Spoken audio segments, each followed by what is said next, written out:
So every year when our kids were young, my wife and I would take them camping for about a week or two. And invariably, at some point during that time, I would buy a local newspaper. In that local newspaper, there was a comic strip called Bizarro, and it was frequently pretty bizarre. Apparently, I have bizarre tastes because I always appreciated it. So today, I'm going to allow this comic strip that I've kept for probably over 10 years. I'm going to let this lead us into our discussion today.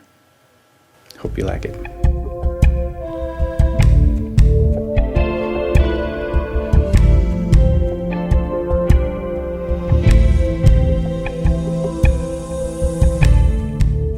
Hello, Duane here for This Glorious Weakness, A Journey Through Cancer. Today we're going to be talking about preparing for death and deciding to live. Now for some of us, this is a difficult discussion. It means really acknowledging our own mortality and working through some sad scenarios that involve us being out of the picture and our loved ones moving on. Now for some of us, as soon as we got a scary diagnosis or had some kind of close call, we just naturally gravitated to having these kind of conversations. But for others of us, well, this scares the life out of us.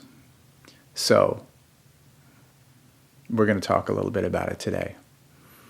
Now, if you struggle with this, as someone who is moving through this journey in cancer, I just want to really encourage you not to be a stumbling block for discussion with your loved ones on this. Because ultimately, it's about them. Because if we pass on, if we die, they're the ones that are going to be moving on and having to build a life again. So here's some thoughts that I had.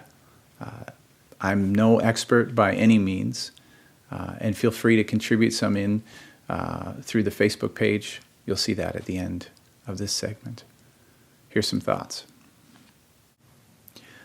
Have an up-to-date will with the power of attorney clearly spelled out. Now this is for Canadians. I'm not sure how it translates into your context if you're in the States or somewhere internationally. When Anita and I looked at this in our will, we realized that we had down as legal guardians in the event of our untimely demise. We had two people that had divorced years ago. One party had remarried and had been remarried for years, and the other was in a committed long-term relationship. So that would be a little bit awkward if Anita and I kicked the bucket.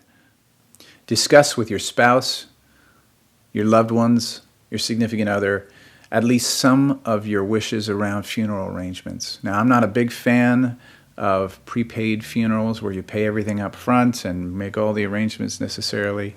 That's just me. But the less that we discuss, the less that we arrange, the more we leave to the people we love to figure out later on. And that just doesn't seem to make sense and doesn't seem to be a really fair thing to do.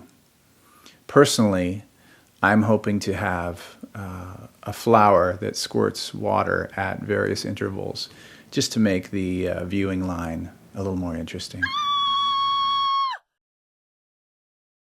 Fill out your organ donor card. It's simple.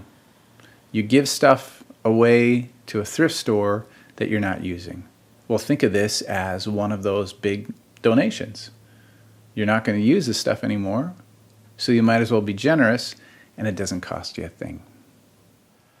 We're going to cover deciding to live in the next segment. But how did today feel? Was it a little uncomfortable? Were there some things that we missed? Things that you may disagree with? Please feel free to engage with us on our Facebook page. We'd love to hear from you. See you next time.